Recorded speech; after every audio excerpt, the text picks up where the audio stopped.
Yo soy el buen pastor, que da la vida por sus ovejas.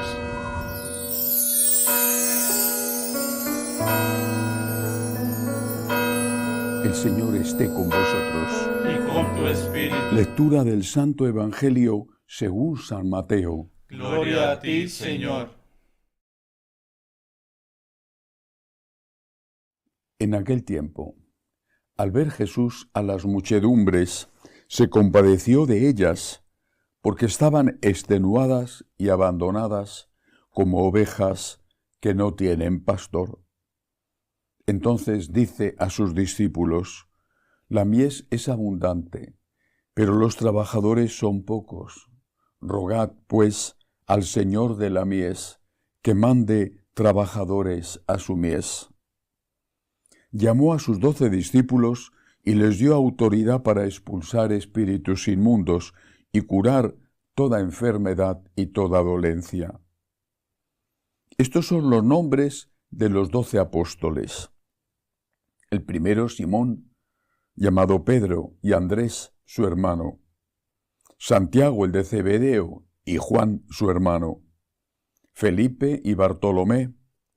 Tomás y Mateo el publicano. Santiago, el de Alfeo, y Tadeo. Simón, el de Caná, y Judas Iscariote, el que lo entregó. A estos 12 los envió Jesús con estas instrucciones: no vayáis a tierra de paganos, ni entréis en las ciudades de Samaria, sino id a las ovejas descarriadas de Israel. Id y proclamad que ha llegado el reino de los cielos.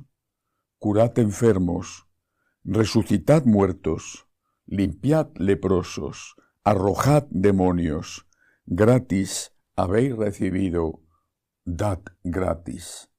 Palabra del Señor. Gloria a ti, Señor Jesús. Cuando nuestro Señor empezaba su vida pública, ya entonces constataba que la mies era mucha y los obreros pocos. Ese es un problema de entonces y de ahora. Lo sabemos, lo constatamos. ¿Qué dice el Señor?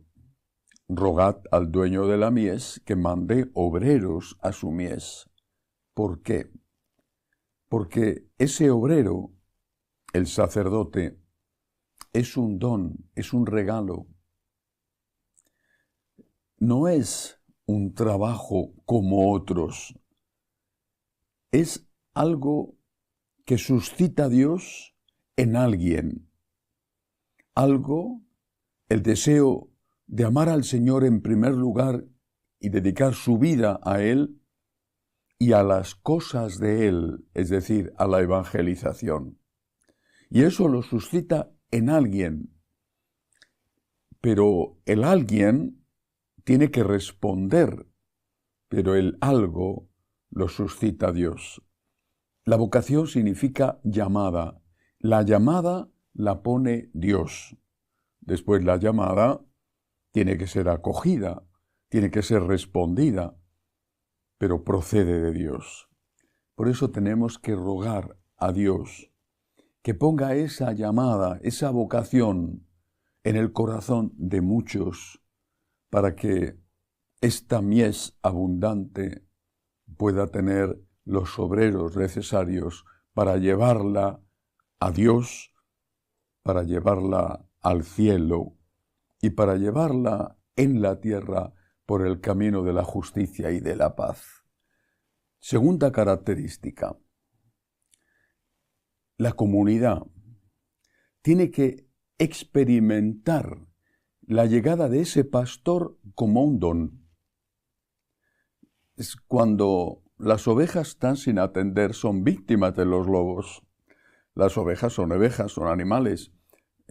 Si pudieran hablar, si pudieran expresar, si pudieran ser conscientes, seguramente acogerían con una gran alegría y agradecimiento la llegada del pastor que les protege de los lobos. La comunidad tiene que experimentar la necesidad de un buen pastor. y tiene que agradecer la llegada de ese buen pastor y tiene que cuidar a ese buen pastor. Cuando una comunidad no experimenta la llegada del pastor como un regalo, cuando no experimenta su necesidad, se convierte en una comunidad que trata mal al pastor. Y esto sigue siendo muy frecuente, incluso en comunidades donde ya están experimentando la falta de sacerdotes. No siempre los sacerdotes son bien recibidos. Lo digo por experiencia. Algunas de nuestras parroquias, donde hemos sido llamados por los obispos para atender a esa comunidad que se había quedado sin pastor, que estaba en una situación precaria, en algunas de esas parroquias, no en todas, la recepción no ha sido buena. ¿Por qué? Porque nosotros somos conservadores, somos fieles a la enseñanza de la Iglesia, y el pastor anterior era profundamente liberal, dejaba que todo el mundo hiciera lo que quisiera, que comulgara todo el mundo que quisiera comulgar, no había confesiones, los laicos eran los que mandaban. Llegar un sacerdote que dice aquí cada uno tiene su lugar, hay que escuchar a todos, pero las decisiones las tiene que tomar el pastor. Las decisiones no pueden ser tomadas a votos decidimos quién puede comulgar, quién puede no comulgar, a votos decidimos de qué se puede predicar y de qué no se puede predicar. No. Tenemos que ser fieles a la Iglesia, en la enseñanza, en la liturgia.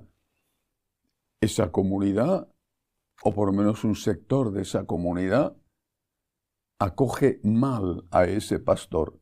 Quizá porque prefieren estar sin sacerdote antes que tener a un sacerdote católico, porque ya están muy pervertidos, ya están muy alejados de la verdadera Iglesia católica, con culpa o sin culpa, pero esto es una realidad. Por eso, la comunidad tiene que acoger al sacerdote, tiene que acoger al buen pastor, tiene que acogerle con alegría. También tiene que cuidar de él para que no se sienta solo y para que no le falte lo imprescindible. No digo para que nade en la abundancia, pero para que no le falte lo imprescindible. Pero he hablado del buen pastor. ¿Qué sucede cuando no es un buen pastor? Creo que hay dos tipos de sacerdotes que no son buenos pastores.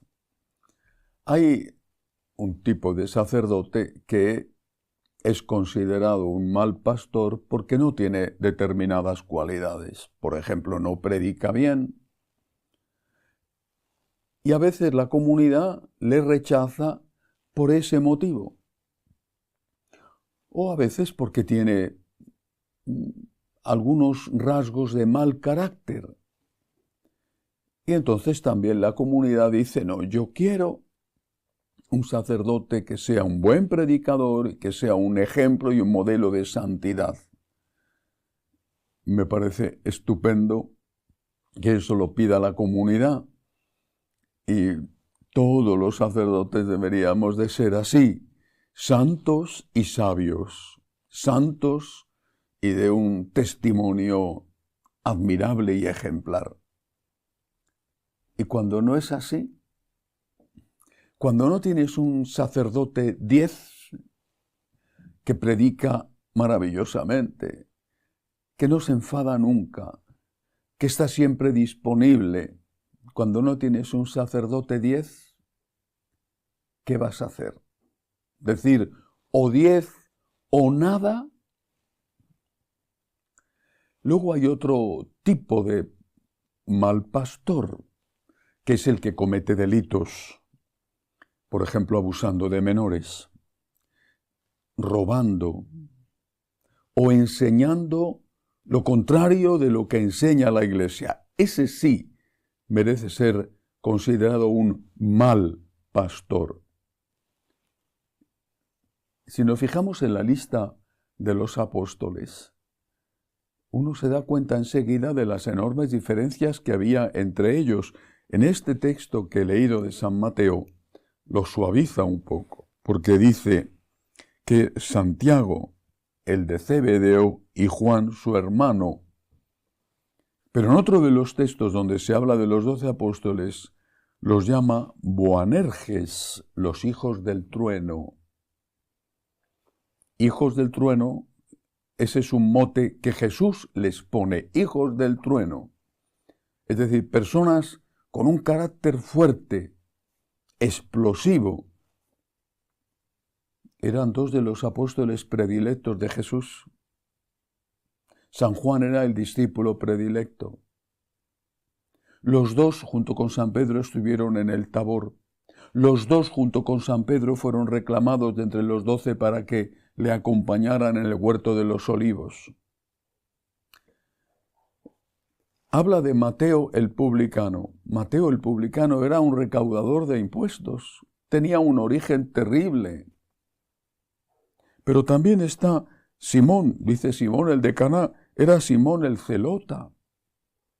Los celotas eran un grupo terrorista organizado para atacar a los romanos cuando podían, cuando un soldado se descuidaba y se alejaba del pelotón. Tenía un origen sanguinario. Cuando entra en contacto con Jesús, eso lo abandona. También Mateo abandona su trabajo de recaudador de impuestos. Pero tenían una forma de ser, cada uno era una manera de ser. Y Pedro va a traicionar a Cristo negándole 3 veces en el momento más solemne que era la noche del Jueves Santo. ¿Acaso las comunidades están pidiendo a los sacerdotes que no sean hombres, que no sean seres humanos? A los sacerdotes tienen que pedirnos, en primer lugar, que seamos personas que enseñan lo que Cristo enseñó y que celebran los sacramentos como la Iglesia quiere que los celebremos. Después tienen que pedirnos que seamos santos. Pero ser santos no significa ser perfectos, porque solo Dios es perfecto. Sin ser santos significa que estemos luchando por la santidad, levantándonos cuando caemos. ¿O es que acaso esa comunidad tan exigente está formada por perfectos?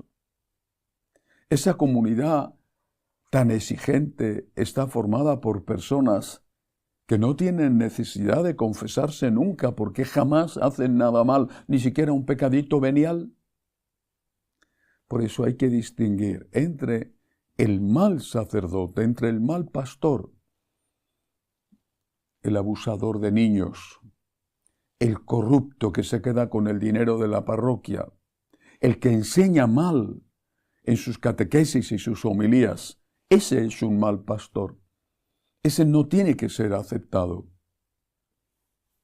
Pero el sacerdote que no es perfecto, que enseña correctamente aunque no sepa enseñar bien, pero que lo que enseña es correcto, que tiene su carácter, el que sea, pero que está luchando por mejorar, ese no tiene que ser aceptado.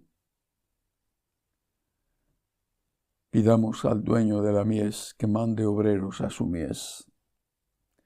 Pero pidamos a la mies, a las ovejas, al pueblo de Dios, que acoja a sus sacerdotes, que los cuide, que les perdone, que les ayude, que no les deje solos.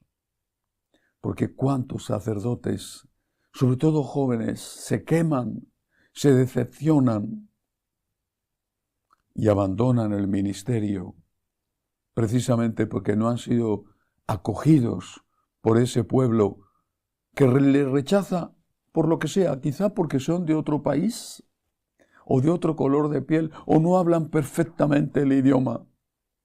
y que reclaman que venga otro y otro y otro. Quizá esas comunidades no merecen tener un pastor, porque el pastor que tienen no ha sido bien tratado. Pidamos al dueño de la mies que mande obreros a su mies, y pidamos a la mies que acoja bien a los obreros que le son mandados. Que así sea.